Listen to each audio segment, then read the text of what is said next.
Šāds stāsts, kad es strādāju pedagoģijas, psiholoģijas un mākslas fakultātē 26 gadus jau ar savām studentēm, jaunām skaistām meitenēm, kas tur pat dzīvo blakus kojās, ja, kā mēs sakam, imantā tas ir. Un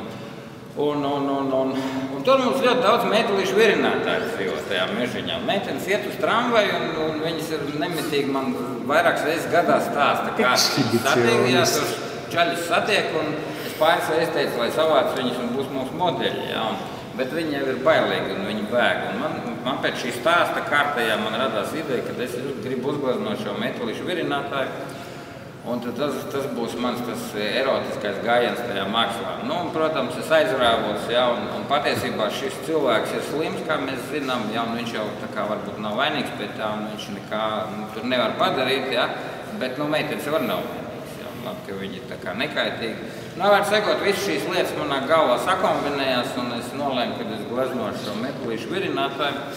Nu, un tā kā man ir mīļas anatomiskās lietas, un es arī anatomiju mazliet mācu studentiem, tad es izdomāju, kad es viņam paraušu to anatomiju vaļā, kad viņš ir tāds rozā, ja, kad viņam tas locis līdz ir galīgi maziņš, un viņš mēģina kaut ko ar viņu iesākt, ja, bet nekas viņam nesanāk, un viņš ir ļoti laimīgs. Ja.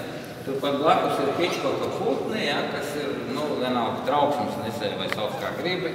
Un šī dāma ir no 50. gadu amerikāņu žurnāla Vāka, kas reklamē gaļas mašīnu 50. gadu kaut kā.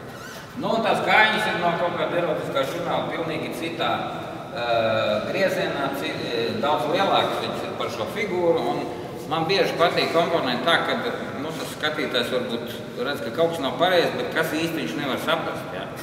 Nu, un beigās es viņu nosaucu Maltā gaļa, un bija daudz interesanti atšifrējumi no cilvēkiem, kā viņš šo darbu tulkoja. Ja. Un rezultātā man bija ļoti liels prieks, kad es uzgleznoju šādu darbu, jo tur ir nu, kaut kādas drīzāk emocijas, kas izraisa riebumu, nevis ir šī saldā erotika. Ja. Un man tas uzdevums tā galvā sakontrolējās, un nu, pie tā es arī paliku. Protams, uz izstādes viņu neaizmirsu. Man viņš tik ļoti patīk, ka es viņu atstāju kādai citai izstādes. Kā tu klasificē Tinto Brass teiktā sakarā? Ir tā citāds. Neesmu es nekādā iestāja eksāmenā. Nē, es tev jautāju, tavs domas, neko vairāk. Pornogrāfijā kaut kā. Par pornogrāfiju mēs... Nē. Imantu vēlāk. Teiksim, nu, tas ir viens no veidiem. Ja? Man šie modeļi ir kaifoju pa kaut kādām negācijām tikai, ja? Bet man patika viena studenta, ja es viņai jautāju, kāpēc tu dari tā un šitā? Viņa kaut ko galīgi atžgārni izdarīs, un viņa saka, kāpēc nē? Un es tagad domāju, es nevaru viņai nekādīgi oponents, neko nevaru pasniegt. Ja? Un ja man jātā, kāpēc tu glezno metelīšu virinātāju? Es atbildu, kāpēc nē? Jo sabiedrībā mums tādi cilvēki ir, ja? Viņš ir slims, kāpēc es viņu neuzgleznotu? Beigās. Ja? Cita runa, ka mūsu sabiedrība vispār ir būvēta tā, ka mēs izvairamies runāt no negatīvām lietām, mēs slēpjamies, mēs melojam, tas ir sākot no politikas, beidzot ar ikdienu. Ja? Un droši vien tas arī ir tas, kas nu, mani kā autoru visu laiku tur tādā līmenī, ja, tādā nervā, kad 53 gadi man ir, un es visu laiku dzīvoju tādā veidā, ka visu laiku kaut ko melu. Ja? Un kaut kādā veidā es viņiem gribu sadzīvot. Nav īstais vārds cīnīties, arī nav īstais vārds, ja, bet oponēt viņiem, ja, lai sabiedrību sajūta, ka nu, nav gluži viss kārtībā. Nu, kaut kā tā. Kaldu? Jā. Saprot, ka tu nevēlies melot. Jā. Nē, nu, ko nevēlies melot. Melot kā patā. Droši vien, ka pie visiem mēs nepakavēsimies, ja, un patiesībā tā, ka maniem darbiem ir vērts arī nosaukums izlasīt, jo nosaukums bieži vien ievirza to manu domu vairāk vai mazāk. Un tā pašā laikā atstājot kaut kādu amplitūdu, ka jūs tur varat izdomāt savu leģendu. Ja? Nu, mani darbi ir stāstoši, varbūt tas, ja tā var teikt, un katram šis stāsts ir apakšā. Teiksim, šis beidzot saimnieks esmu, tā ir viena mana students atkal, ja?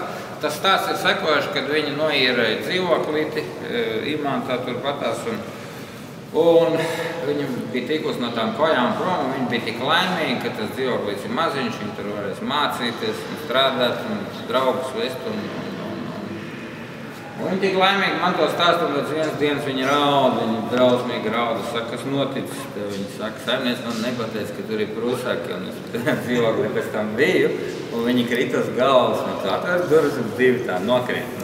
Nu, man tas bija, protams, ļoti interesanti, jā, prusaki tas forši. Bet no meitenēm tas bija šoks, un momentāli viņas bija prom no turienes, un nu, teiksim, šāds stāsts, jā. Pulksteņa mehānismi, tas atkal ir tīri simboliski, ja tas varbūt jebkāds zobrats, jebkāda sazobe, arī tīri vizuāli man prasījās. Kas attiecas par zeltiem, ļoti daudz zeltu es izmantoju. Sākās man tāds periods ar tām lapiņām dažādējām, un tas nāk no divām lietām, no Senkrievu ikonām un no mana izcilā skolotāja Borisa Bērziņa, un visur šie zelti tika izmantoti, teiksim, savādāk. Ja? Boris Bērziņš bija ļoti dekoratīvs, viņš tos laukumus lika klāt gleznieciskos caur saviem brūnajiem, bagātīgajiem, ja? Un tie zelta laukumi viņi vairāk bija tā kā lazēti. Man tie zelti ir ļoti dažādi, un tālāk jūs redzēsiet, kad es mēģinu no zelta formu radīt tām galvām, ja? Kas īstenībā tā kā drusku pretrunā ir viens ar otru. Un tas man ļoti arī uzrunā pašu, kad es laužu kaut kādas tādas, mēģinu lauzt kaut kādas tradicionālas lietas, ja, kad jau zelts jau ir, kā laukums viņam ir aura pašam no sevis, un es tad vēl uz viņu uzlieku savu kaku, un man liekas, vai es spēšu viņu pakļaut vai nē, ja. Tāds domas. Viņš arī kā vienojošs elements. Ja. Tas, teiksim, saucās auseklīte. Domas pierādīja viņa ļoti liela ausi, ja, un man gribēja tur pielikt klāt nosacīto seju no auseklītes. Auseklītes, ko mēs 91. gadā karinājām šeit. Ja kāds nezina, kas ir čekis, gan jau zina. Lūk, kāds, kas noklausās, jā, vienalga simbols, jā. Jā. Tur tas trešais no tā gala ir, tā kā es saku, veltījums manai mīļotāji sievasmātei, jā, bet, sievasmāte jau man tāda jauka sieviete, bet es viņu tā saucu. Sievasmāte un vīra māte ir čūskas mātes, kā mēs zinām, jā. Un darbs saucās mani jaunie ilgviļņi, ja? Tad es saliku visu riebeklības, kas tur ir iekšā, ja iespējams. Tie daudzie vīriņi, tā tukšā galva, tās šausmas, acis man arī ir kā simbols bieži vien, ja šī nopreparētā acis, tur tā liela ārā, ja? Kas tā kā vēro mūs visus, ja? Neiztrūkstošās mušas, ja? Kas rābo pāri, un, varbūt es izgāzu kaut kādu aizvainojumu kādreiz, es nezinu, man to grūti pateikt, ja?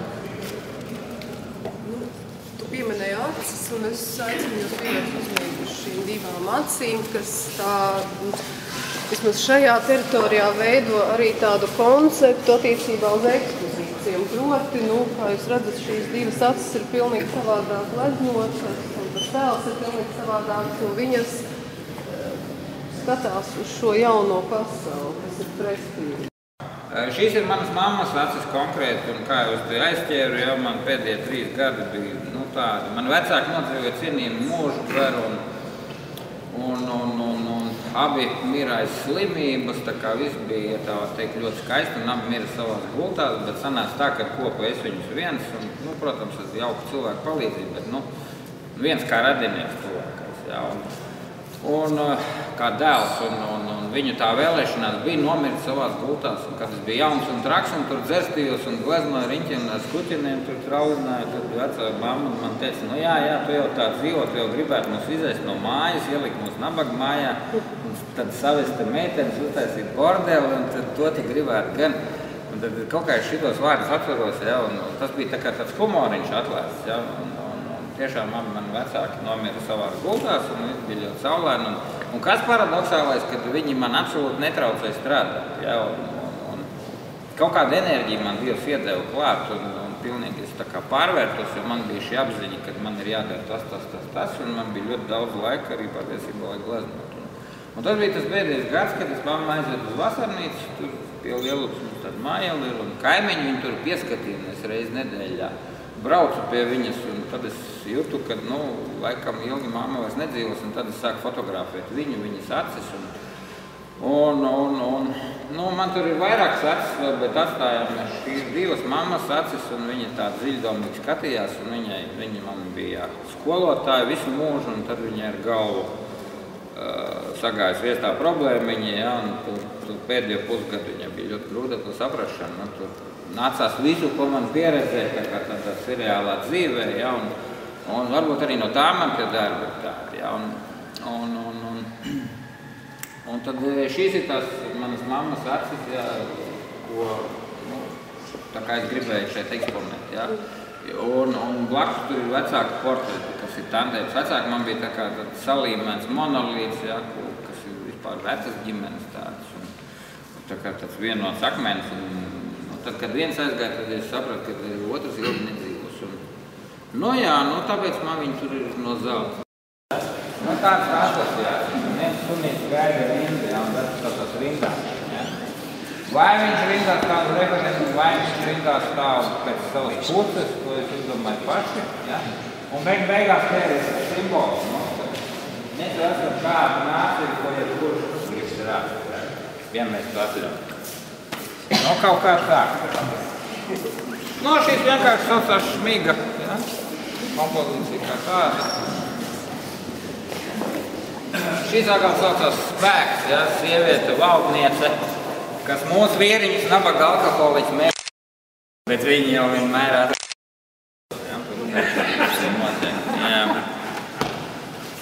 Toreiz noguris ir atkal labrīt, paģirām vēl pēc bildīt, kā gari cilvēks. Jā, izstāstīt šo tādi. Tur ir barotavs saucās ar tiem agresīvajiem putniem un to sasisto seju.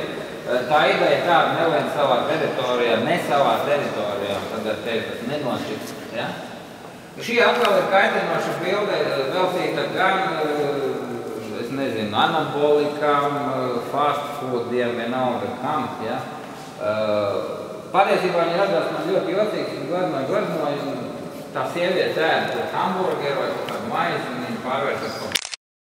Es saku, ka šeit ir vīriņi, kuriem ir tāds galvas otrādāk un beigās es viņu patiesībā es sāku spēlēties ar to sarkano krāsu, jo man tā krāsa tā zeltenā nesēdēja. Es viņu gribēju pat riebīgi uztēt. Nu, kaut kāds tāds asociāts. Tātad šis darbs stāv Leonardo Genātis, tomēr Gena. Tātad, kad es gleznoju šo lielo mušu, gleznotā fakultātē, man viņi tur vien arī tādu kā es viņus neaizstietu jau sen kādu laiku, kurš man šī filozofija ir reizīt. Viņi tur nāca un sēdien. Valodas fakultāte ir mirušās, jau, nu, izkautušās. Un, protams, es vēl bildes arī izmantoju no interneta dažādas, nu, kas attiecas pa modeļiem. Un tagad es viņu zīmēju, gleznoju, tā ir līķa muša, ja kāds to nezina, tās viss skaistākās, tas melnās, ļoti karalisks. Un es viņu taisīju, un tad es domāju, kā lai es šo darbu nosaucu, kāpēc viņu vispār gleznoju. Ja? Un tad man visu laiku bija šī asociācija ar Leonardo da Vinci, kas bija izgudrotājs, kā mēs zinām, viņš visu smēlās dabā un izgudroja lidaparātus pirmos gan no dzīvniekiem, gan no mošķiem, gan no putniem viņš ietekmējās, jā, un mācījās. Un es domāju, nosaukšu esmu pa Leonardo veltīšu, jā. Tad es gleznoju, bet kāpēc šeit, Latvijā, itāļu muša, šeit, kur arī krievi pilns, un latvieši, kāpēc itāļu muša? Gan jau, ka viņi kaut kādi krieveni, kas te lidos, un es tāpēc vēl domāju, ka tā ir sieviete, jā. Bet tad es domāju, nē, lai tad man ir vīrietis, domāju, tad būs Genātis. Nu, tad tā arī radās tas nosaukums Leonardo, varbūt Genātis, ne, tomēr Genka. Tā arī paliek. Augšā saucās Kodienā. Gājas caur mežu, Imanta atkal, turpat, kur mūsu metālīšu virinātāji dzīvo. Un vasarā uzsēdās man nots uz rokas, un, protams, nu, ko es viņus lakošu, lai viņš ēdas. Bet viņš pieedz ar to sarkano vēdru, tur viņa tas snuķīts tirinājās. Un tad man atvērās tā mānija pa tiem mazajiem dzīvniekiem mošķiem. Ir viņa. Jā, nu varbūt viņas, nezinu. Tad viņi tur aizlidoja, un tad viņi tur uzsprāga beigās, jo viņi pieēdās pa daudz. Un nu, tad es izdomāju, ka es uzgleznošu tādu bildi un nosaucu Kodienā. Un tas, kas tur kož sev rokā, tas esmu es pats, jo es jau varēs Kodienas.